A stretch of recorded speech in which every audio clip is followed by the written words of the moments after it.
Wow, this is amazing. Ain't that the truth? Come on, let's go, let's go.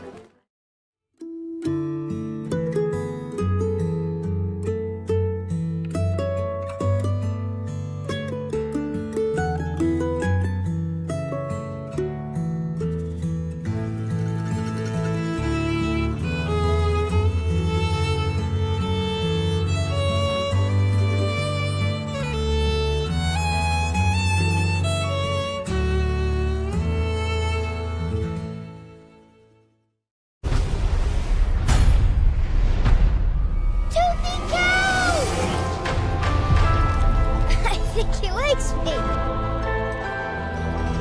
I got bomb nubbled. Quick. Flying attack!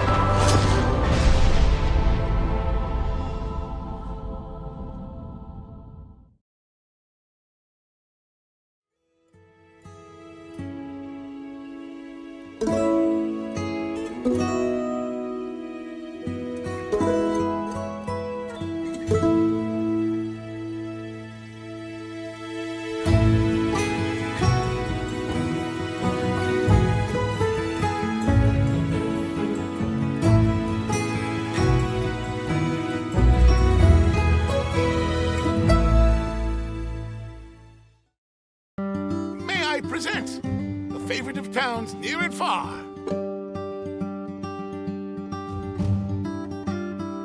Janner memorized the whole book.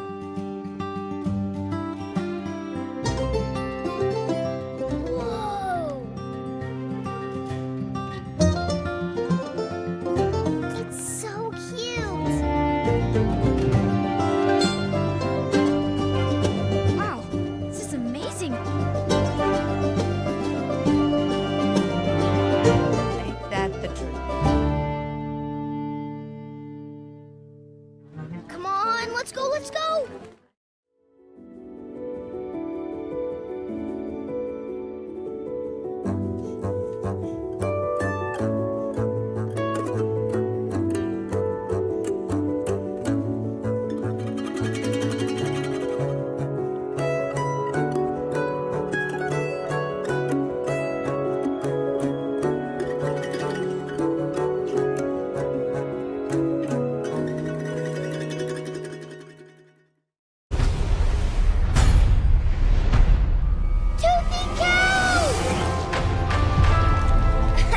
He likes me.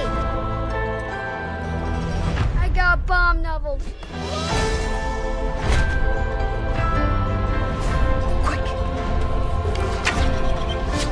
Flying attack!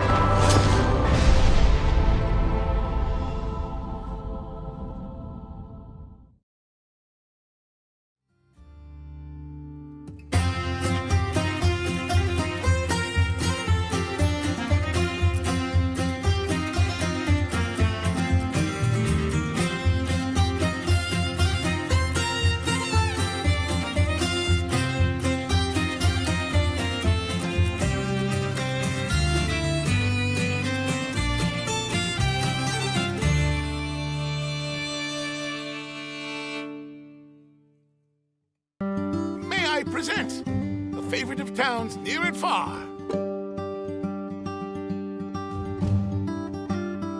Janner memorized the whole book.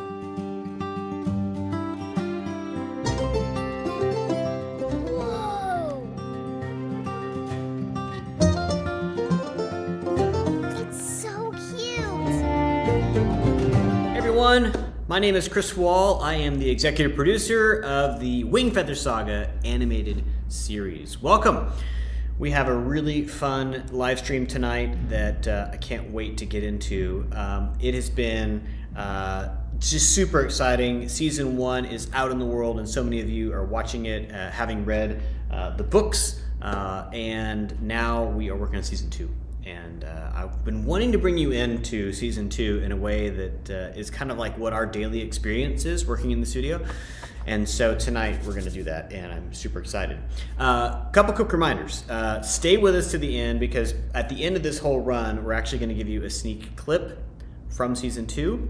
And but you're going to get to see how we got there, which I think is so cool. Last week, we announced the season 1 soundtrack is out in the world, actually 2 weeks ago now. And a lot of you have been listening to it and having fun with it. We are doing a little competition that is a sing-off. So those of you that want to join in and sing along with My Love Has Gone Across the Sea, which in the show was performed by Jodie Benson, originally written by Andrew Peterson, you can do so. Just hit us up at, you can go listen to it, of course, angel.com/wingfeathermusic, angel.com, and find your platform of choice. It should be on your favorite platform, whatever that is, whether it's Apple Music or Spotify or Amazon, all those things, and you can go have a listen to the soundtrack. In addition, you can actually go record your own version. And so if you use the hashtag Wingfeather Sing Off, Wingfeather Sing Off, and you, however you want to perform it, if you want to sing along to it and playing in the background or play it your own way, we'd love to hear it. And we're going to give away some fun stuff. So post it to social media, make sure you use that hashtag, and we've got a couple prizes. So first place gets the Fight the Fangs baseball cap, super cool, flat bill, it's really nice. Second, we'll get a Wingfeather water bottle, like one of these guys here. We've got 2 versions, one with Wingfeather Saga and one with the W on it, if you're that flavor. I have asked, in case you're curious, for the Nero mouth, because I prefer Nero myself. My wife likes this version. So, and then third place, we'll get some bumper stickers. We got some really cool Wingfeather Saga bumper stickers out there. So just use the hashtag Wingfeather Sing Off. And reminder, you have to be 13 years old or older to enter. Not my rules, that's the game.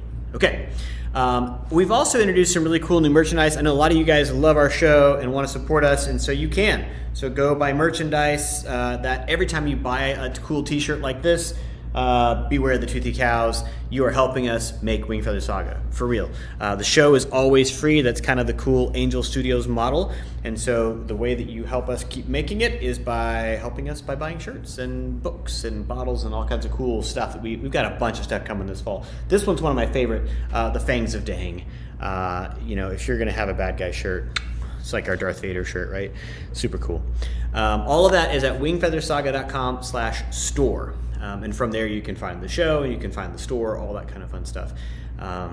Thank you so much for your support. It is helping us to do what you're about to see.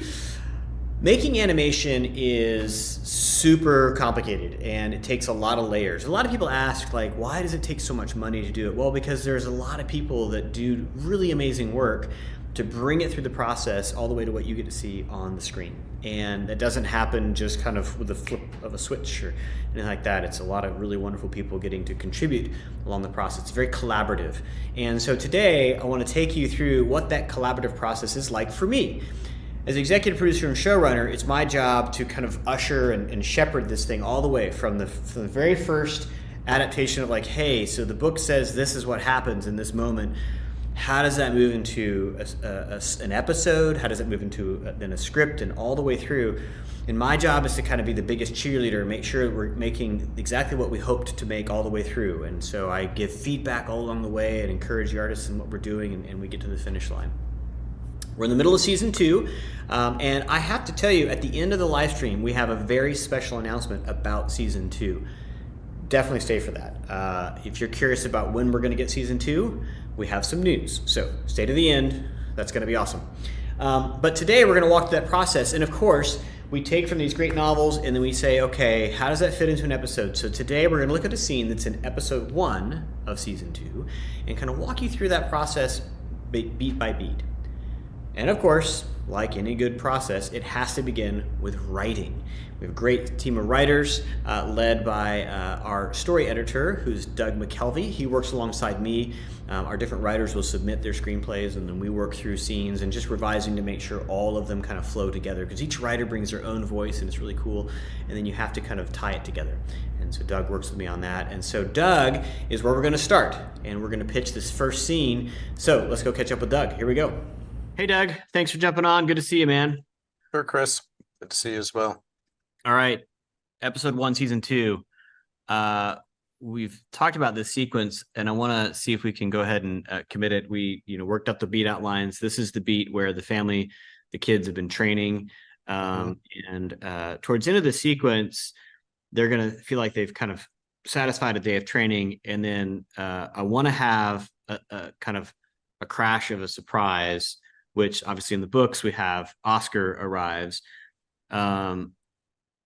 I'm trying to figure out the balance of this because I want to play the comedy of Oscar arriving. It is, but I want to make it threatening. So I'm curious your thoughts on how we could unpack that.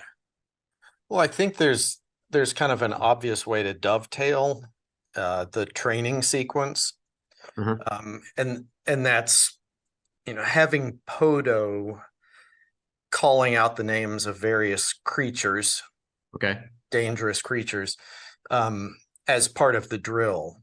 And then, there's some drawing or something that pops up, that could have a little bit of humor to it, but of a toothy cow or, whatever other creatures it might be, a horned hound or something.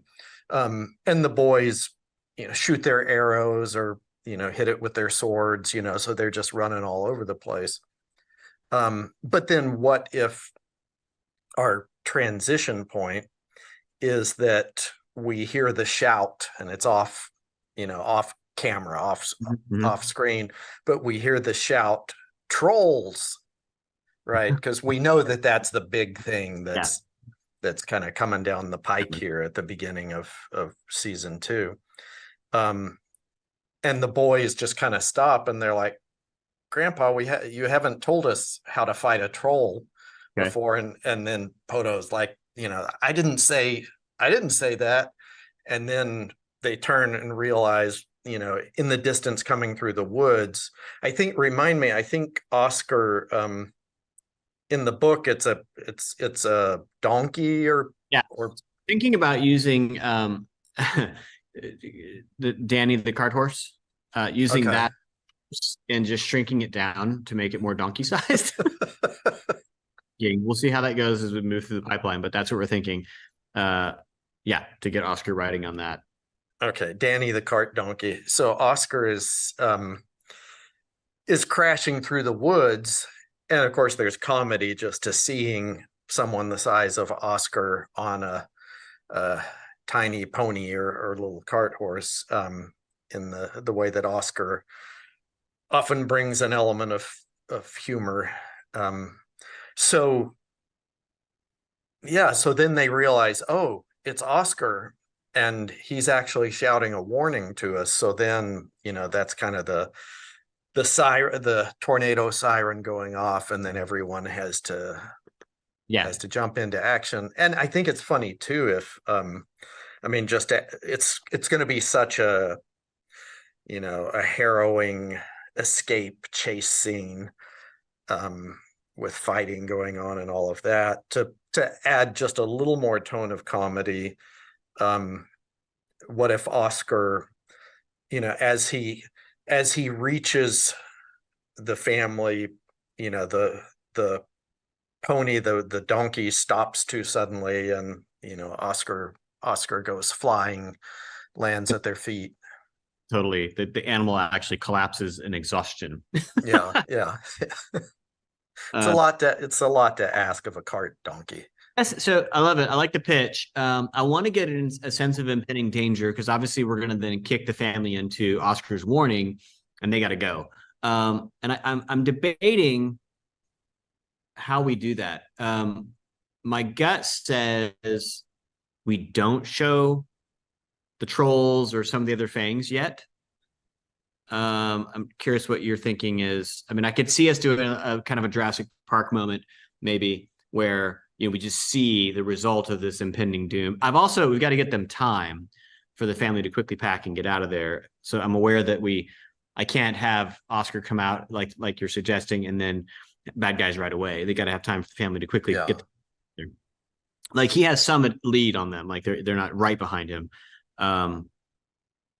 But we could, I don't know, do we need to see them, or is it okay how do you feel about that? I usually come down on the side of of thinking it's going to be a more suspenseful build if Okay. we don't immediately see the trolls, because this is a new creature we're introducing, right? I mean, we didn't have any trolls that we saw in season 1. So, let's build anticipation. And like you're saying, that Jurassic Park moment where the tree we visually see in the distance, and it can be pretty far in the forest behind Oscar. You see those trees shaking, and we also hear it, these ominous cracks in the distance that sound like, huge branches being snapped off. And I think, I like your instinct on that, to not give away the big new creature right at the beginning of the episode. And then I think we can have a little bit of time with the family to get some information from Oscar. We know Oscar's wounded, so we're gonna need to. We have this scene, or the rest of the scene, which is him getting help with the first well water for his wound, and so that he can recover. We've also got to make sure we get in there that Oscar is going to see Nugget for the first time. So he was not part of that journey at the end of season 1, so he didn't get to see Nugget. So we got to make sure we hit that, get a recognition moment there, and then we can get him out and get him on the road. Running. Yeah, I like that. Okay, I think that pitches. Can you work that into the draft, and then we'll get it off to the story guys? Okay. When do you need it? A couple hours. What do you think? I'll do my best. 2 days. We'll do 2 days. Okay. What time? I think so. All right. Okay. All right. Thanks, Doug. Appreciate you. Yep. Thanks, Chris. Bye. Hey, Tamal. Good to see you. Thanks for hopping on here. It's time to think about the story pitch for this sequence. We both read the script. And I talked with John a little bit. He couldn't join us, but I thought you and I could just jump in here. So Oscar's arrival, and then the family packing up. Then his healing, recovery, and then out of town. I want to make sure we get this balance of the comedy of his arrival. He's announcing a ton of danger, but it's Oscar, so I think we should have fun with it. And then the sense of scale of these trolls. So, any ideas? What do you think as far as making that scene, his arrival, carry the best comedic punch? Oh, what if we had a moment where when Oscar arrives, he's riding on the donkey, we could have him kind of lose his balance, then kind of tumble off the donkey, then he face plants and drags across the ground and then stops. It's just full Looney Tune. Yeah. Oscar could carry that off. Yeah, I like that. And I want to play on. Let's have the animal just be completely exhausted, having carried him, because he's a big. Oh fellow. Yeah. And just kind of like just passes out. It just gives them lurching. I think that would sell. And then I like that. So then, but to get us right back to the drama of it, let's leave him down there maybe, and we can have Janner rush over, and see if he's actually alive or not, and if he survived. Like poke him with a stick. And that can set us into then the discovery of his wound on his belly, and which probably got re-injured. Then we get Nia can come over with first well and go from there. The other big reveal, of course, is Nugget. This will be Oscar's first time to see Nugget. He wasn't a part of the end of season 1, having been wounded. So I want to make sure we get a big whoa out of that, which kind of solves 2 things at once. One, it's reintroducing for the audience that this isn't normal for a dog to be huge. Right. So Oscar trying to be that way into it. That, what happened to him? Yeah. So let's get some good reactions from him, and then the kind of whoa, there he is. That'd be fun. Yeah. Cool. And then the pursuers. So we'll have to come right back to after that bit of comedy. I want to come right back to the intensity of they're being pursued. I mentioned this to Doug when we were setting up the script, but I don't want to reveal the trolls and the fangs and all that. I want to save that visually. So we talked about seeing some things shaking and moving. I'm curious if you have any pitches on like how we might reveal that, because I want it to be somewhat iconic and satisfying, but also not give away. Yeah, any ideas? Okay, yeah. So I'm actually thinking, what if we have Pete leap up the trees, and then we see like the top of the trees, like a canopy, like a jungle almost kind of scene, wide shot, and in the distance we could just see the trees in the distance shaking a little bit. Okay, yeah, that's a bit like the to the cow bit in episode 1, where we set it up with just a distant movement and something's off. Yeah, that's good old monster reveal stuff. I like that. Yeah. And it gives us some scale. I was thinking of Lord of the Rings, Two Towers, I guess, when the trees finally attack the orcs, and there's just when you see the trees move, if we can pull that off, and just give that, and that actually works with Pete, because in the prior scene, we see him leaping about, setting traps up in the tree branches, so we will believe that he can scale that. That'd be cool. Okay, cool. And then I want to get just fast packing, so let's just go snapshots of grabbing different pieces of gear, backpacks and this sort of thing, and mounting stuff mounted on Nugget, and get them out of there as fast as we can. Almost like Simon Pegg kind of. Yeah. And it's similar to, so I was telling Doug this, I want to make sure we get a good enough distance that we'll believe they had time to pack. So the tree shaking and distance will help us with that. Well, I was trying to figure out, because on the ground, if you see it shaking, it's like, well, they're pretty close then if you can see it, and so if we put it at some distance, that'll help us to give them time to pack quickly. Cool. All right. So awesome. Take it, board it up for us. Thank you. And then we'll get it off to Preston, and see what we have, coming out of editorial. So sweet. All right. Will do. Hey guys. Hey Chris. Hey. Garrett, Daniel, good to see you. See you. All right. Super excited about this scene. This will be the first time that we get to be back in the forest in season 1, and of course in season 1 it was pretty rough. Yes.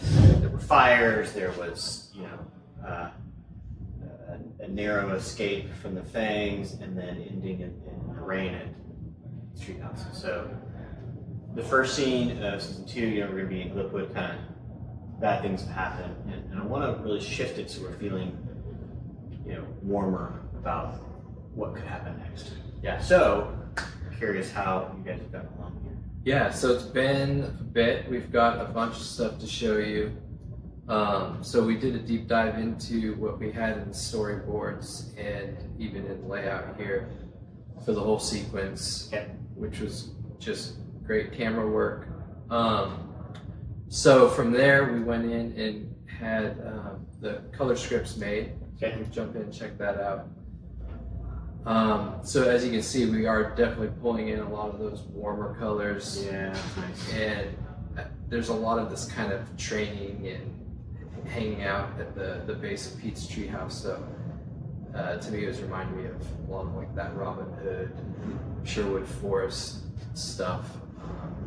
A bit of atmosphere and just this nice dappled light, which I think it just gives it a different look than what we've seen. Yeah, I like what you're doing here. The idea that it's kind of lighter in one direction and getting darker, because as they journey in their escape, I do want it to feel like they're heading into a gloomy spot, and we're starting to see that here. Exactly. And as soon as they take off from this and are chased by the fangs, we shift, and there's kind of a gradient overall. Yep. To get that darker. Warm in the pool.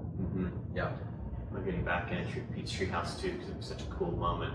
Scroll back over. I love what you're doing in this treetop scene, Pete. That is iconic, man. That is super cool. Yeah, so that's where he jumps up and sees the trees moving in the far distance. We have a flock of birds that fly off and be able to get this sense of an army coming towards them. Very cool. Yeah. I love that. That is fantastic. Cool. Well, from there, we put together a packet to hand off to the background painters. Yep. And so this is just grabs from a bunch of the layout and then any relevant reference. So we've got the color scripts, some of the reused backgrounds from season 1, and so we'll get this off to the background painters. We actually do have one background that we've got back that we want to show you as well. Okay. That'd be great. Oh man. Yeah, I get the Robin Hood theme. Exactly. So there's that warmth. We've got that dappled light coming through the canopy, and you can't see it in this shot, but behind the camera would be where that dark kind of the forest gets darker as they head off on their journey. Yeah, give the family a little bit of moment's peace. And this will, kind of be the last we get early on here of Clipwood Forest as the family is running away onto other scarier environments, like the strangers in Ducktown. Yeah. So yeah. That's great. Love it. Cool. All right. Great, guys. So we'll see. I guess the next thing out will be come out of assembly as they take all these pieces and put together. Yeah. See what they do. I'm curious this scene with Oscar, running out of the woods, how it's going to play, and I can't wait to see what they do with that overhead shot you guys worked up of the treetops. Oh yeah. Yeah, make sure to put lots of different layers so they'll be able to animate those. Fly the distance. Yeah. Very cool. So that's all available for them. Yeah, we'll see what comes back with. How do you think that, obviously Clipwood Forest is maturing from season 1, episode 1, we were in it with Jenner and Tink to here, kind of around Pete's Treehouse. What would you say is kind of some of the bigger shifts that we're making? Yeah, from season 1 to season 2. Season 1, we had a lot of the just kind of mystery of Clipwood Forest, where there's just, we used a lot of different colors in there. Yeah. We had a lot of introduction to new creatures, and it fit in this just very kind of scary and mysterious forest. And I think at this point, we wanted them to really feel like, at least in this sequence, that they've become somewhat comfortable in the woods, just like Pete. And so there's a sense of just belonging here and home for the time being. Obviously, we shift that once they get pushed further. Yeah, and it's like wherever the family is almost establishes home, right? And there's something about the Rangers almost. So Andrew's got the next book coming out, The Rangers Guide to Clipwood Forest, and there was a period before our story where Clipwood was managed, right? There were rangers who kind of kept the really scary animals and other things in check, and so it was safer to be in. It's still dangerous, it's the wild, but there was a more managed version of that, which is kind of like, awesome, because it's these people, tending their garden almost, and it's still the wild, but there's something really awesome about that relationship. And so I love that this is giving us, okay, here's a place where Pete has lived and the family's living, and there's a sense of order and caretaking, that follows them. I think it's really beautiful.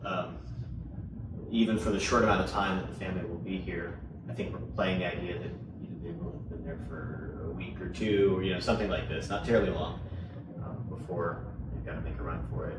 But even in that short time, there's a sense of balance almost. Exactly, and we don't see it here, but once we do get into the kind of travel chase sequence in Clipwood, which is following this, we were giving direction for the background artist to start putting in, like an old fence that's fallen down, as if this was a place that maybe had some human just developments, but have since gone to ruin as it's been taken over. I'm reading Narnia to my kids right now. We kind of fell off. We read a bunch of it, and then just for a second time through the younger guys. And so we're in Prince Caspian, and they arrive at Cape Paravel, and everything's weird, because it's been a long, long time, and it's all kind of lost to time so quickly, right? And it's just, I'd forgotten this, that King Miraz, the bad guy, had allowed the woods and all that to go wild because he was fearful of them, in the old Narnia. And there's a corollary here that as I was reading, I read that last night, and it's like, oh, it's so similar to what Clipwood, right? That it kind of, the fangs, unintentionally can let it go wild to their own peril, as we'll see. Yeah, that's great. Cool. Well, we're off to animation, and then we'll see all this come together in assembly. Can't wait to see it. Good job. Thanks, Chris. Hey, Preston. Hey, What's up, Chris. man? Thanks for Just, jumping on here. Yeah. I Thanks. love looking at animatics.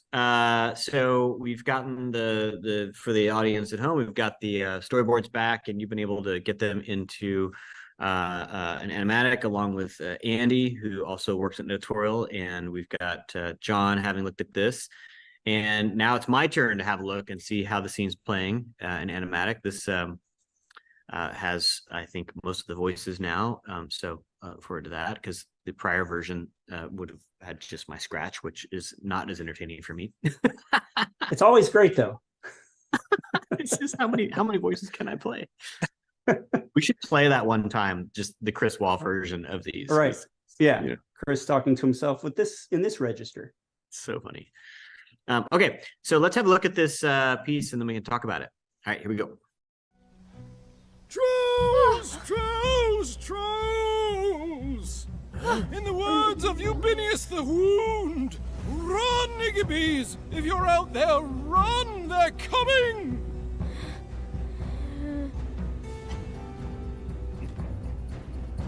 Mr. Retief!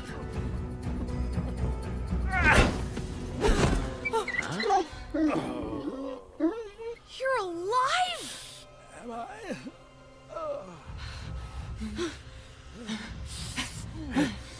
Can you stand? I severely doubt it. How much time do we have? Minutes.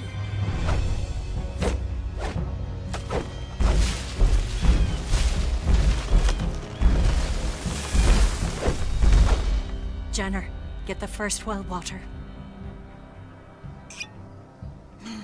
The first well water. It's real.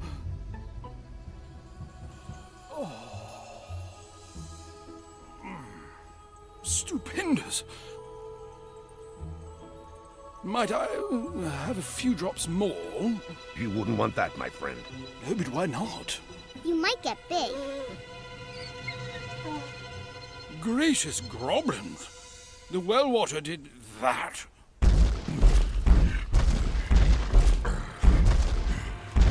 Time to get out of here, fast!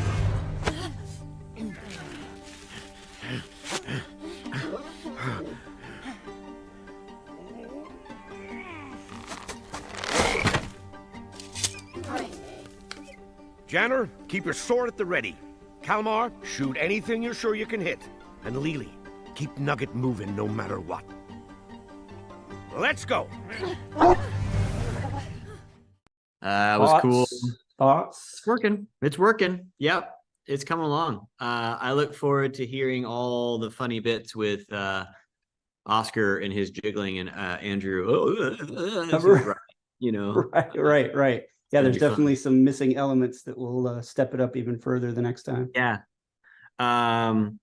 Okay, so it's interesting. So in the script, we had pitched this idea of the kids reacting to trolls at the beginning and thinking that it was Poto saying it, and there's no trolls here in Liquid Forest. I guess John decided to pull that. Yeah, I was going to see what you thought about that.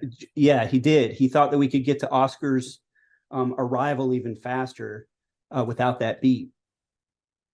Yeah. Did you miss it? What did you think? Well, no, I mean, I like the rhythm of it. And I suppose there's a place where Oscar's voice in the woods doesn't really sound like Poto standing nearby. I mean, honestly. So, Right. Yeah, I liked it in theory, but I think in practice, I want to get to Oscar quicker. So, yeah, I'm okay with it. Yeah.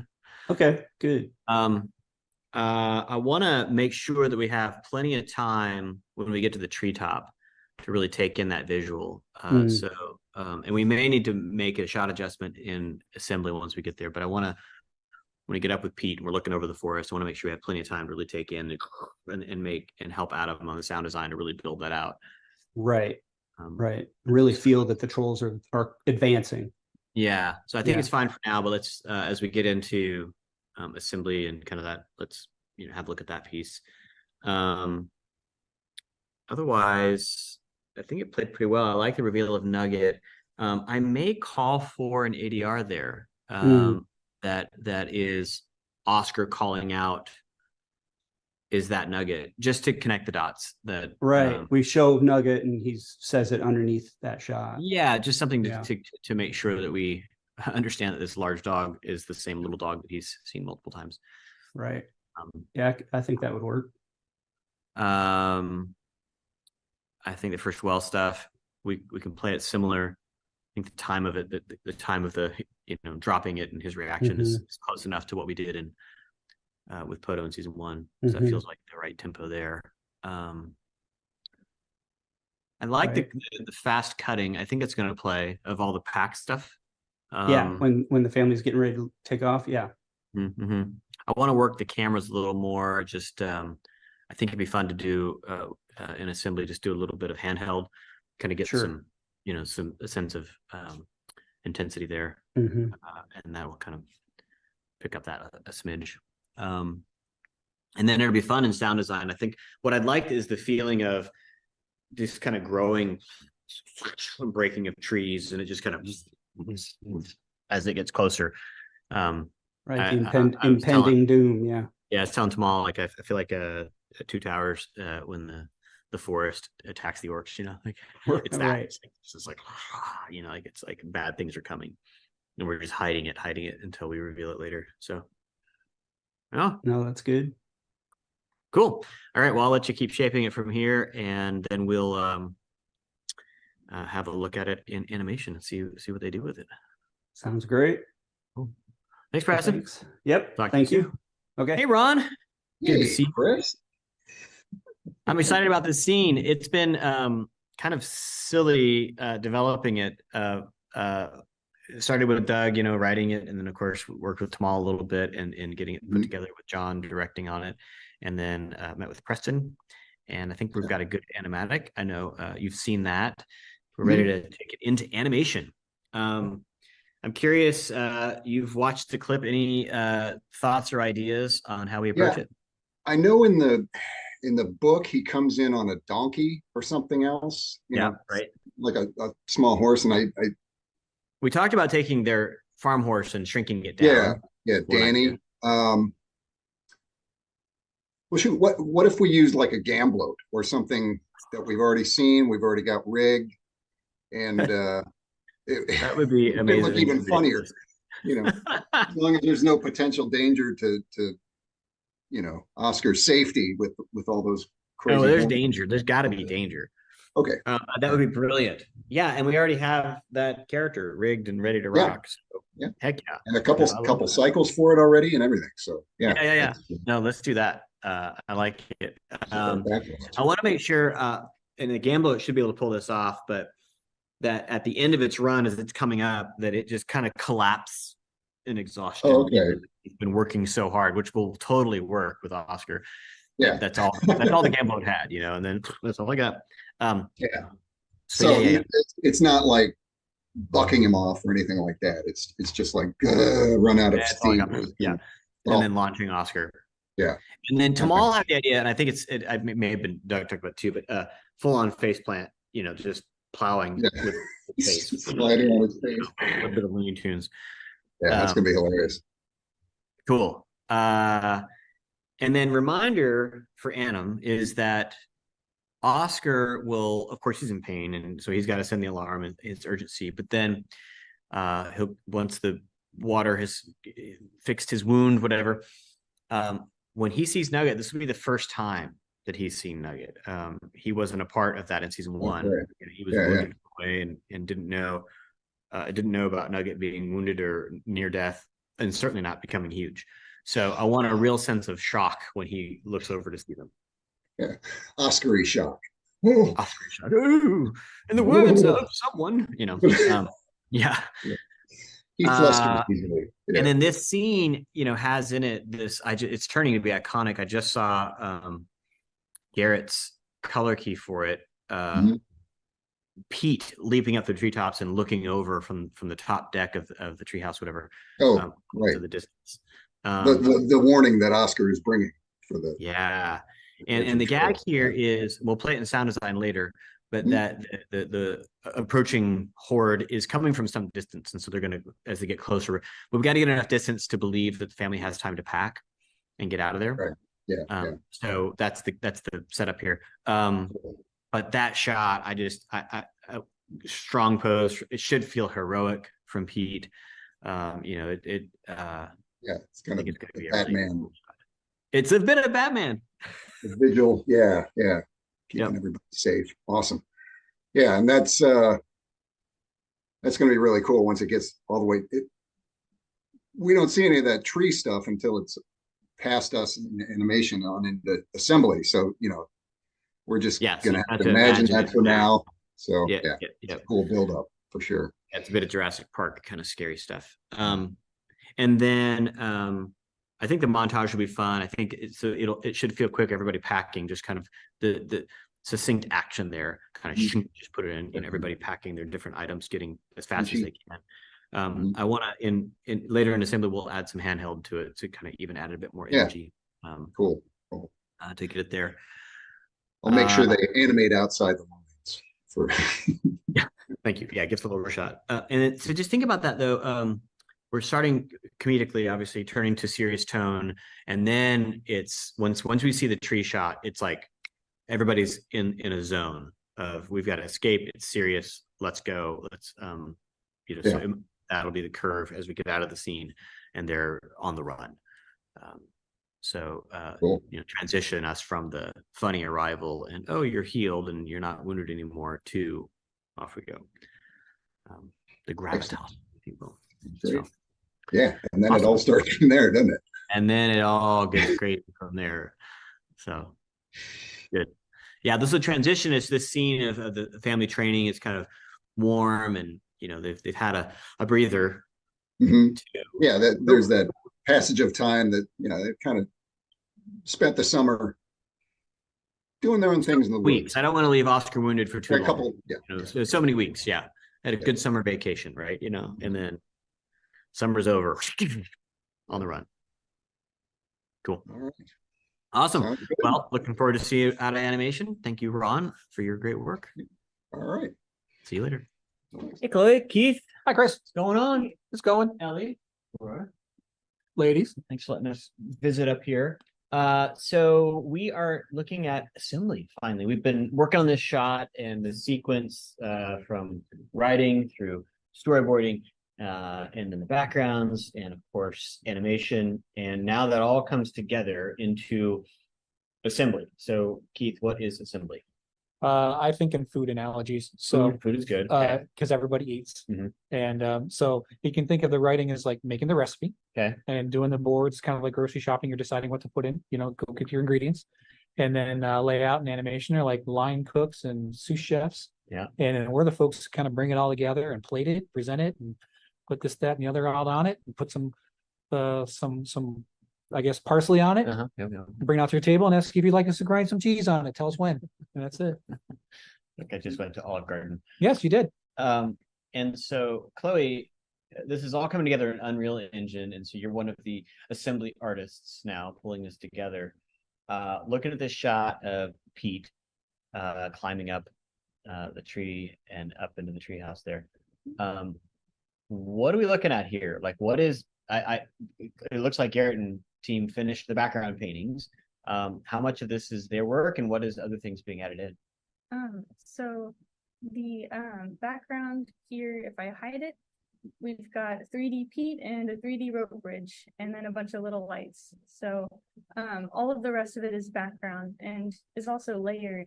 So if you go into here, just into the viewport, we've got crazy layers. Then you just got wow. Yeah, it's cool. You break it down, and then there's a 3D bridge in the middle there. Sometimes I feel like I shouldn't see this because it'll distort my opinion of the shot because I'll only be able to see this, but that is really cool. So the painting, they do it in layers, and you actually move those layers into 3D space, right? To get depth. We get the parallax. So if you go back to the other camera view, if you look, when the camera is trucking up, it's craning up, you'll see that the background moves at a different pace. Yeah, it does. Like there's depth to it.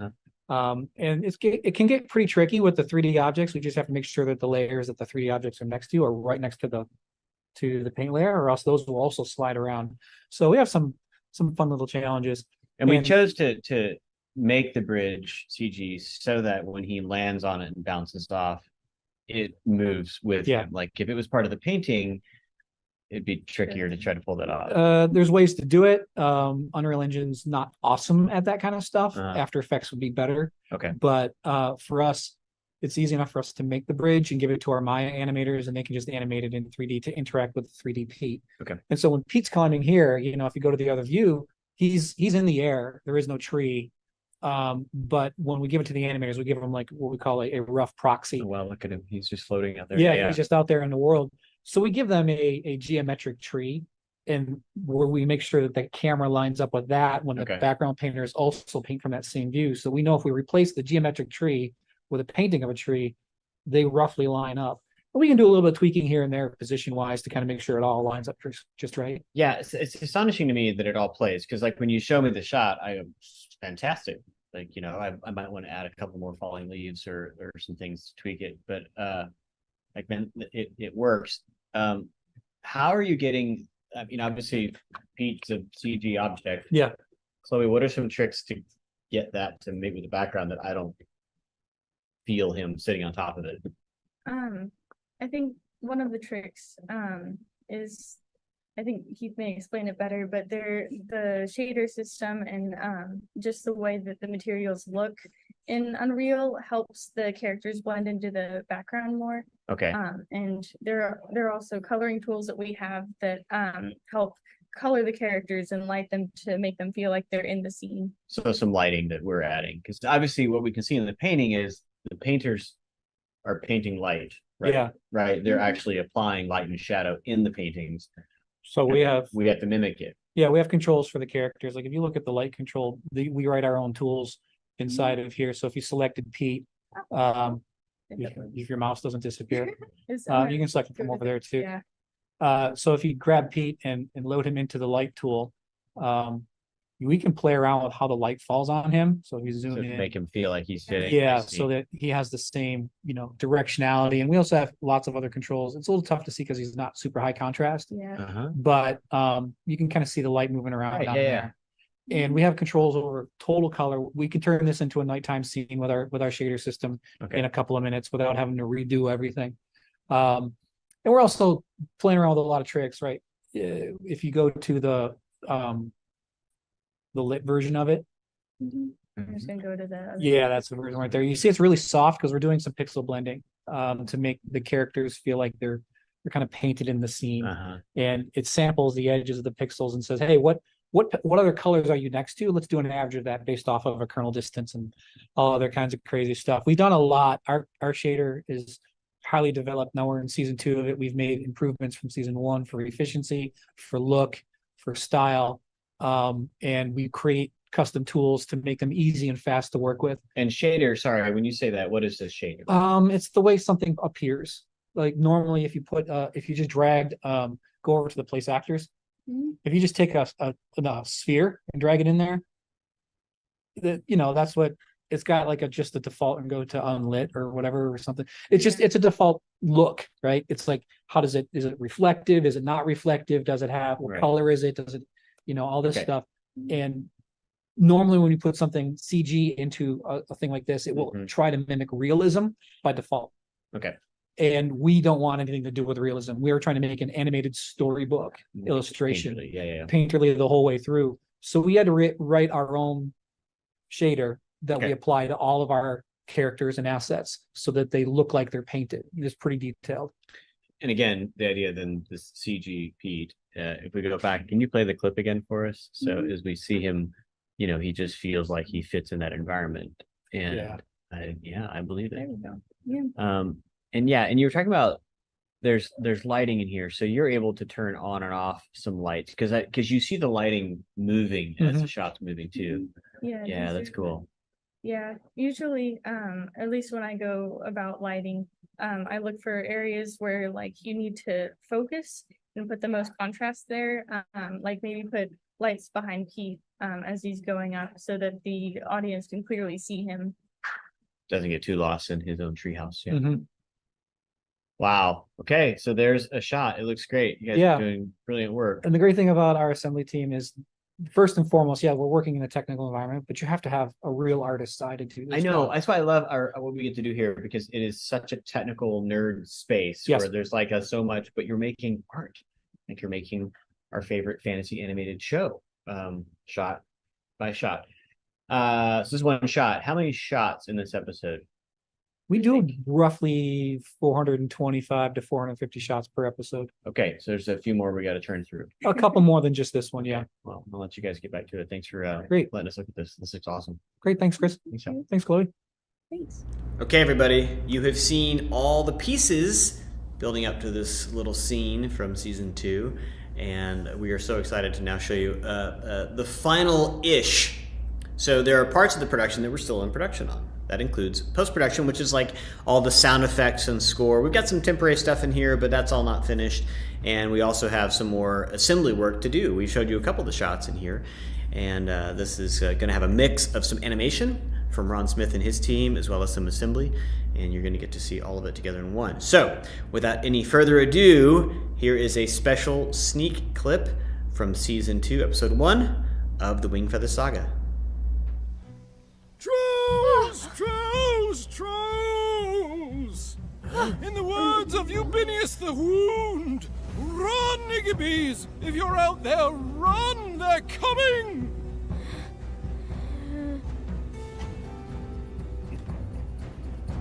Mr. Retief!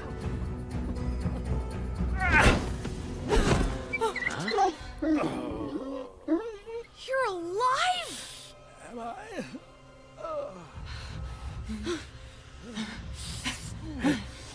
Can you stand? I severely doubt it. How much time do we have? Minutes.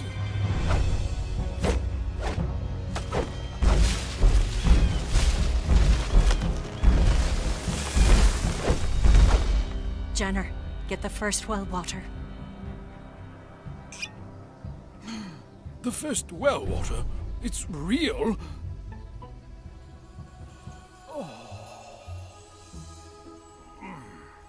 Stupendous.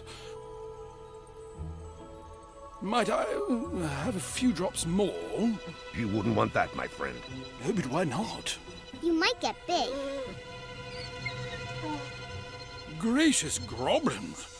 The well water did that.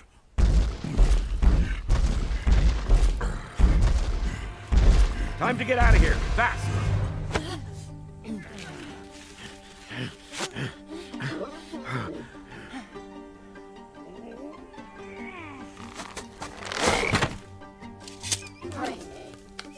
Janner, keep your sword at the ready.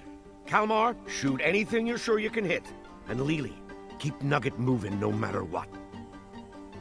Let's go! There it is, a scene from Season 2 delivered to you. And again, it's not complete. There's sound design. We've got mix coming up here soon on Episode 1, but there it is. The team is so hard at work in all the different phases. And you can imagine if you could see across our virtual factory floor, you've got stuff in assembly, as you saw. You've got lots of animation happening. You've got background painters working like crazy. We just finished some audio recording this week with a certain character in Season 2 that's super cool. Has not been announced yet, but can't wait to have that soon. And it's all the way through the pipeline, and all 7 episodes of Season 2 are on their way. If you're new to us and haven't seen it, please go see Season 1. You can go to angel.com/wingfeather and watch it there for free. And there are 6 episodes in Season 1 that tell mostly the first book in this series. In Season 2, we get into the second book. But we'd love for you to join in that journey. The show is always free, so the way that's supported is cool merch. Like I said, we've got water bottles, we got cool stuff. I forgot to mention at the beginning, and the live producer reminded me, we have a new item that just showed up on the store today, even actually tonight, and it is fanny packs. Check them out. Yep, there they are, fanny packs. Super cool. Hope you guys enjoy those. It was a big hit in the studio here when I told them we were bringing those. Thank you, Brooks Darns and the amazing merch team for bringing that to life. So those are available out there too. And if you're like, man, I'm good on merch, but you still want to support our show and help us keep making more of these episodes to tell the rest of this epic story, you can of course pay it forward. It's a really cool, like a tip jar. You get to watch a show for free. If we've earned it, go pay it forward. make it available so others can see it and we can keep making this show. Just go to angel.com/wingfeatherpiff, pay it forward, PIF. It'd be pretty great. Again, as I said at the beginning, we're still doing a sing-along competition. If you want to jump into that, be sure to use that hashtag WingfeatherSingOff so we can find that. And like I said, we have some very important news. Season 2, the question I get asked every single day, friends, neighbors, everybody, when's Season 2 coming? When's Season 2 coming? And tonight I can tell you officially that Season 2 will arrive in spring. There it is. There it is. I told you it would be a little bit later than last year, but officially we've landed that it is going to come out this spring of 24. And we're going to play all the episodes back to back, week by week. We're not going to have the gaps in between. We're just going to give it to you all at one big linear watch together. It'll be super fun. And we are going to be racing to that finish. Our team is hard at work now and already cracking into Season 3. But Season 2, as you saw from today, is a whole lot going on. But officially spring of 24. Now, immediately, I know you're going to pull up your calendar like, well, spring, Chris, is starting here in March. Well, that's true. I'm not going to get pinned down to exactly the date yet. We're working on that, and we'll announce that soon. But I can at least tell you, spring of 24, that's when Wingfeather Saga Season 2 will be available for your families to begin to watch with us. So super fun. Thank you all for your continued support, helping to make this show. Next week, do you know that we have a Roblox game? We do, and we keep adding new things to it. Next week we have a new extension, new game segment being added, and we got to reveal that with Sammy from our gaming friends, as well as a very special guest. And I can't announce that just yet, but trust me, it's going to be super fun. So next week, be sure to tune in to live stream, as always, on Thursdays, and we'll look forward to seeing you then. Until then, thanks for joining, and hope you all have a great night. Take care.